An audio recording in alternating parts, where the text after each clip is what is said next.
All right, what is going on, everybody? Welcome back to another day of SaberSim's DFS office hours. It is Wednesday, April 5th of 2023 here. I know that the MLB main slate is already rocking and rolling. Got all day of MLB to, check on and sweat throughout the day. So good luck to all of you in your MLB main slate lineups. We got an 8-game NBA slate later today. It is Wednesday, so basically today is the day to be building your Masters lineups. And then we also have a 3-game hockey slate still going strong there. So a lot of DFS action coming at you. For those of you who are new here, welcome. My name is Andrew. I'm one of the coaches over here at SaberSim. It's a show where we go over how to use the SaberSim app, answer any and all DFS-related questions that come in live in the YouTube chat. We're in the office hours channel in our Discord server. If you're not in our Discord, there's a link in the description below to get joined up. And if you are not signed up with us, want to check us out, no better time to check us out than prior to the Masters. So there's also a link to a no strings attached 7-day free trial. We do this show Monday through Friday, 2 p.m. Eastern. Come and get your questions answered. But that being said, going to get the app pulled up here, and we are going to jump right in. Looks like our first question came in late yesterday from In It to Bink It here, and this is a good one to get us kicked off today. So In It to Bink It said, hold on, question is taking a little bit to post. How is it best to handle pitchers over exposure? I had 95% Scherzer yesterday in a build of 20 pool of 5K, big fat zero locked in a losing night. Yeah, I mean, it's really unfortunate when that happens. I understand it. Max Scherzer is a great pitcher, and sometimes it doesn't work out. I mean, the great thing about MLB DFS is that, unlike NFL, you don't have to wait a week. You just jump right back on the horse. That was last night. And then we get a day slate today, right? And you get to make new decisions. You get to figure out how you want to tweak your process and just kind of get back on the horse. But if we're talking about, exposures and things like that, I'm happy to talk about it. So let's just get a build rolling here. And then we will talk about this in the post build here. So we're going to let these lineups build, and then we will jump right in here.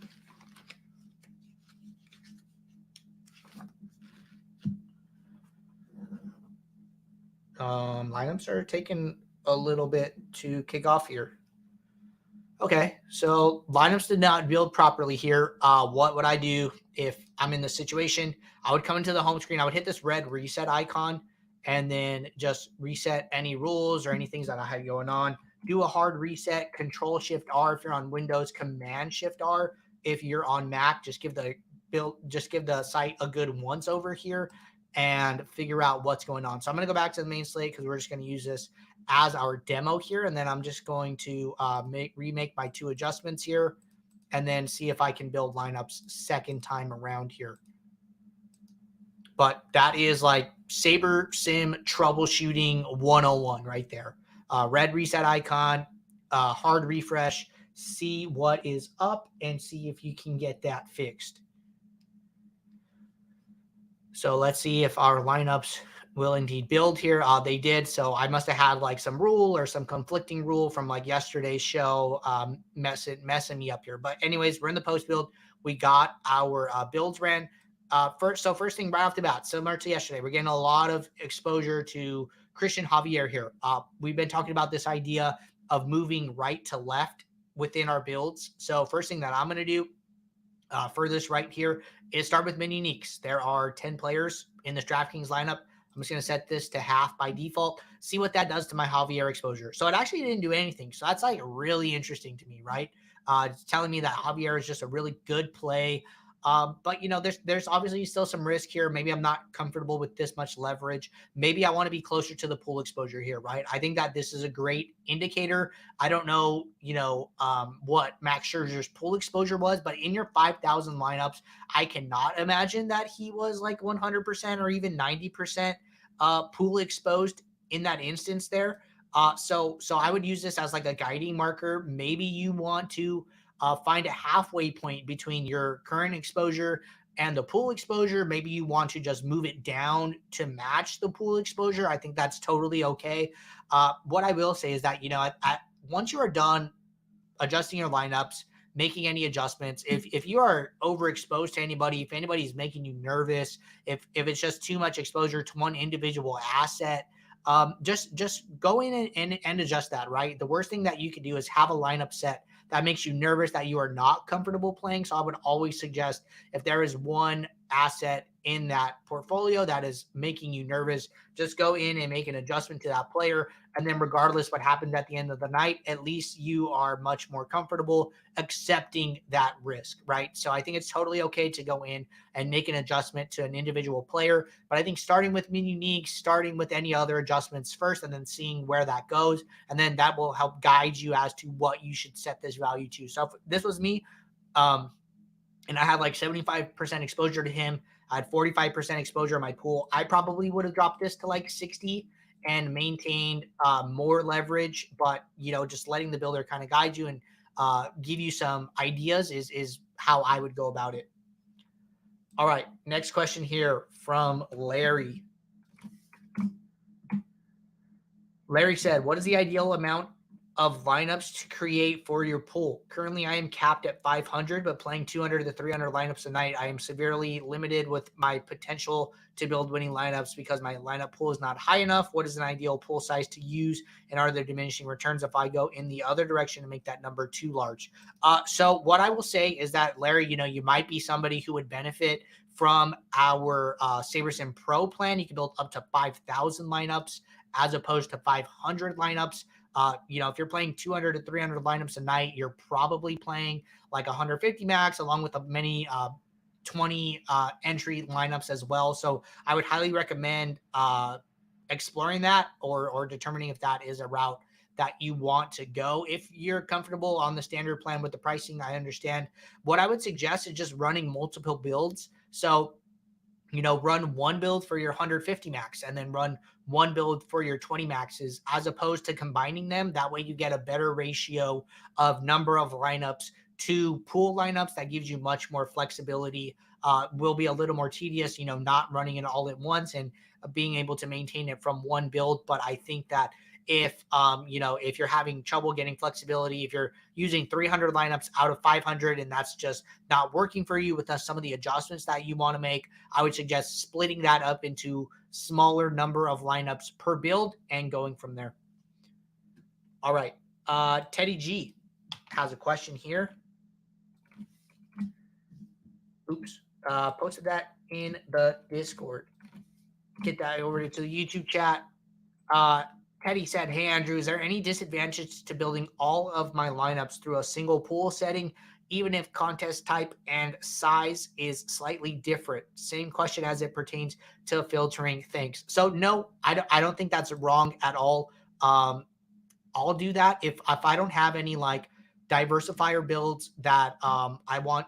If like basically all of my action is like under $3, I'll just treat it all the same. The only time I'm splitting up into diversifiers and elevators is when I'm playing single entries and 3 maxes that are like higher dollar value. So if I'm playing like the $25, the 121, or some of those like bigger 3 maxes, that entry fee is a lot bigger. So I want to treat those contests in a separate build. But if you're playing, the $1, the $2, maybe even the $5, and then all your diversifiers are also under $3, I think it's totally okay to build all of those together. Just makes maintaining that portfolio a lot easier. That being said, even the way I've done it, I know that Matt had a big bink over on FanDuel. He posted it in the Discord. He won the high stakes, this $1,650 single entry over on FanDuel for like 50K.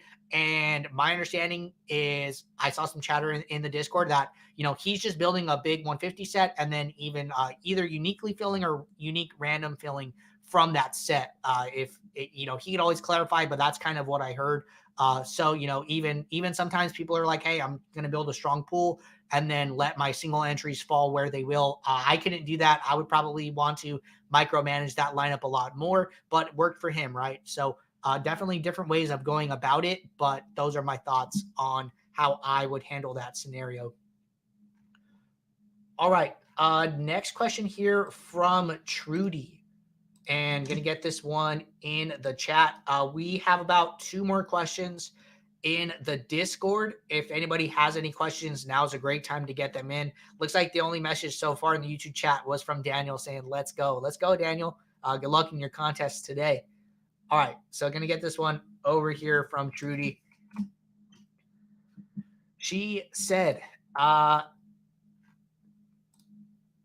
Andrew. Where is it? Okay. Hi, Andrew. Would there be any benefit to setting the sliders to 0.9 during late swap as it gets later in the night? I used to drop the fade slider a little more with each swap before it was done. Like the way we do it now. I was just curious if maybe there was any value in doing this with the correlation and diversity sliders, or if it's best to just leave them as I late swap throughout the night. Thanks in advance. This is specifically for NBA. Okay, good question. Let's go over to NBA here. I think there's some merit to adjusting sliders as you go out the night, as the night goes on, but I would consider doing it probably based on how you're doing. So if you are, tracking the lineups on your phone, seeing where you are in the standings, are your top exposures doing really good? Are your top value plays doing really good? Do you have, did you play all the chalk? Is the chalk hitting, or did you play guys that are not the chalk, and how are they doing? Right. So there's some lineup characteristics or exposure characteristics that I would be looking for as indicators as to whether or not, or depending on guiding me as how do I want to change my sliders throughout the night here. But I do think it makes some sense to lower correlation, right? I think as the night goes on, you're trying to just play more of the best plays, so you don't really want correlation to affect anything here. I think that, if your lineup set is doing really good and you're already at a high sim diversity, I think it's okay to lower that. Conversely, if you're doing poorly and you want to try and get back some min cash equity, I think raising some of your diversity slider, trying to get different from the field, trying to take those smaller samples and find some outlier plays with the sim diversity slider can make sense. So I do think it's okay to make those adjustments as the night goes on. But yeah, I mean, I think, one big thing that we probably haven't touched on too much is that we are now rebuilding ownership throughout the night, right? So as news breaks, what we are doing is we are locking in the ownership for all the games that have already started, and then using the remaining ownership and redistributing that based on breaking news. So I think that's a huge update. We want to eventually use actual ownership, but this is a good step in the right direction. So as value plays open up, we're able to allocate ownership accordingly and then use that as an input when grading your lineups with SaberScore 2.0 there. So ownership for late swap and for NBA is being handled better than ever is basically what I'm trying to say there. And I think that you could eke out some value by adjusting sliders depending on how you're doing. All right, next question here from Skeptical. Question is, could you talk about some general rules you might set for NBA? Example, last night we got Lamb starting over DiVincenzo, so set a group of no more than one between the two, basically no more than one of the starting centers and their direct backup. Okay, so let's go back to yesterday. We'll go back to this 4-4 slate here. So I'm not really setting like player groups per se here, mostly because I'm letting the correlation slider handle that here. So like, let's say if we look at, let's look at like 2 star players. This always exemplifies it much better here. But maybe Gideon in Alexander here. Okay, so this is a good example. So if we look at Shai Gilgeous-Alexander, we look at Josh Giddey, right? They have they have the highest negative correlation to each other. That's mostly because there's only so many fantasy points to go around. If Shai is shooting, that means Giddey is probably not shooting. So, those are fantasy points that Giddey could ultimately be having. So these players are going to be a high negative correlation to each other. So when we are using the correlation slider here, what this is doing is it is hurting the times that Alexander and Giddey can show up in a lineup together. So for DiVincenzo and Lamb here, I would go and look at their correlation value, and they're actually not that negatively correlated to each other. That correlation is actually neutral here. I would be fine playing both of these players in a lineup, mostly because of their salaries here. They're both really low salaries. They're not going to need, as many fantasy points as somebody like Steph Curry and Jordan Poole would to reach their value. So I'm okay playing both of these players together. They might share a position. I mean, they might play different roles on the floor here. Lamb looks like playing like the 3-4, and then DiVincenzo is playing like the 1-3 here. So I'm not super concerned about playing them together here.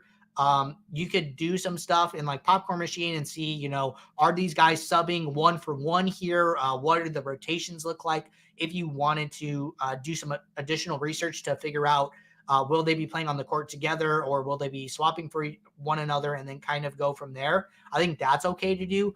But as far as like rules for NBA, the only real rule I was ever using here was a rule that said use no more than 3 players on the same team here, just because it's like a general rule heuristic where, there's only so many fantasy points to go around, and you can like more often than not only use so many players from the same team here. But then I would be handling that on a team by team basis. So I would come in here and sort by value.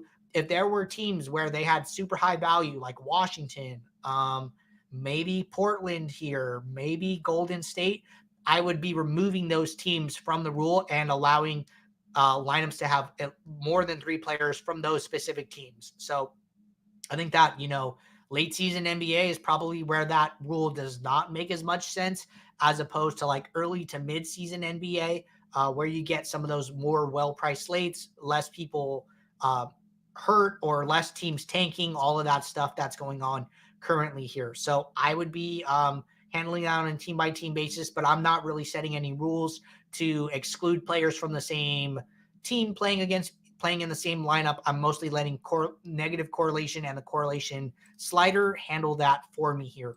But if that's something you're worried about, you could always up the correlation slider, right, to make sure like that really doesn't happen. The highest correlations that you're usually going to see are negative as opposed to positive here, especially for like the highest projected players. So you will know that Giannis's positive correlation highest is 0.04 with somebody on the opposite team, but all of his highest correlations from an absolute value point of view are all from the same team. So you are guarding against these players showing up in the same lineup as Giannis more than you are forcing players from the opposite team to be in the lineup with him. So just some notes on what correlation is doing for NBA specifically. All right, really good question there. Jumping over to the YouTube chat. One question here from Shane. Looks like Trudy jumped in and said, thank you. Yep, happy to help. Shane said, when choosing lineups, do you put more weight on projected scores or what I understand to be SaberScore / suggested lines per slate size? So I'm using SaberScore here. I think that we've made a lot of improvements to the way SaberScore works. We're handling SaberScore on a sport by sport formula basis here. So like not only do we have one SaberScore, we have different SaberScores based on slate size. Small slate is anything that is like 5 games or less. And then large slate is anything that is 6 games or more. This will get defaulted based on the number of games that we recognize up here at the top. And then also based on your contest size. So all this information is coming from the number of entrants that you list in your build settings here. And then this also gets defaulted. So I think SaberScore, we're handling it. We have different SaberScore formulas for NBA as opposed to golf, as opposed to MLB here. You can come in and you could see what the different values we're using is. So we're using, some projection, we're using 85th percentile, and then we're using an ownership adjustment here for our large slate 100 to 1K contest. And then you could go and compare that to what the weights are for a large slate 50K plus entrance contest and see how those values change. So a lot more weight on average adjusted ownership here. I think that, these are more sports specific. These are very well back tested. I think that these do a much better job of grading lineups as opposed to just raw projected score. This is optimizing for the mean, and we are trying to optimize based on percentile. So lineup upside here, lineup ownership with some weight. We're still making sure that we are getting some value of some projected score in here as well. So I think SaberScore is a big boost or a much better upgrade as opposed to just raw projected score. All right, everybody. Those are our last questions in both the YouTube chat and the Discord here. If you guys have any more questions, get those in now. I'll hang out for a couple of minutes here while we wait for any last questions to roll in. If anybody didn't catch it, Jordan released a video last night talking about golf strategy ahead of the Masters. It's over on our YouTube channel. If you go to videos, and then this is usually from like newest to oldest here. So building PGA DFS lineups for the Masters 2023, 17-minute video. I just got done watching it. Was a good watch. Talks about golf strategy, talks about how to add in narratives, and Jordan seems pretty plugged in with like the golf world in general here. So this is a good watch. I would recommend watching it before building your lineups for the Masters. And then also just to keep plugging this, I was talking to somebody about this earlier today and just want to keep sharing it for everyone here. Make sure that you guys are playing on OwnersBox and taking advantage of some of the overlay that is going on over there. We had the early MLB slate today, and I could tell you that most of their main contests overlaid or were reduced rake here. So if I were to go over to OwnersBox here, I'll just show you guys like what I played today. So I'm playing mostly like just like the main slate, playing the GPPs here. So let me just pull this up for everybody. So I'm playing all the GPPs for the main slate here. If we go and look, they run a 25 cent 150 max here. Break even point is like 4,100 ish entries here. I don't even think you can see it.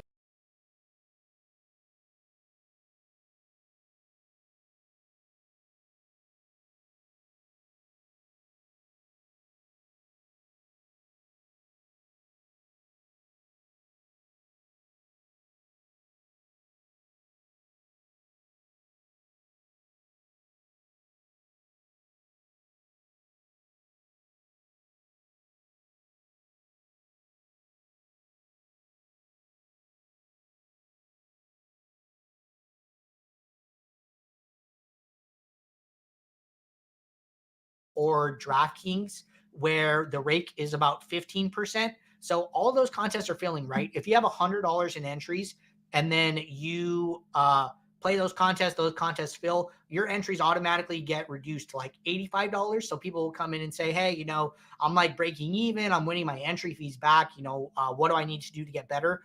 You're already beating the rake. You're already winning. And so on those sites where those contests are filling, you need to beat the rate, get your entry fees back, and then profit on top of that, right? By playing on some of these smaller sites where these contests are overlaying, that is, you know, money back in your pocket.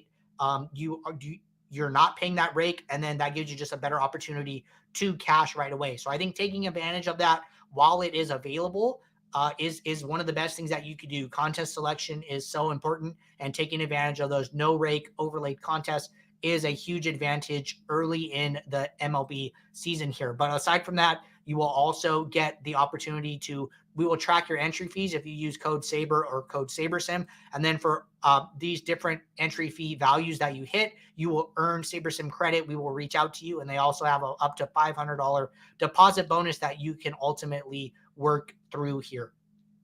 Looks like Shane said, great explanation. Thanks. Yep. Happy to help. Sharon said, OwnersBox is great. I'm wondering if ownership will be updated in the future on OwnersBox. Yes. So we will ultimately end up having ownership for OwnersBox contests. We are just working through the data, collecting data, figuring out what are the best ways to ultimately offer ownership on a smaller site where other competitors of ours are not, you know, promoting that, not really playing on that. So we are working on getting ownership projections in the near future, but we are just figuring out the best way to offer those.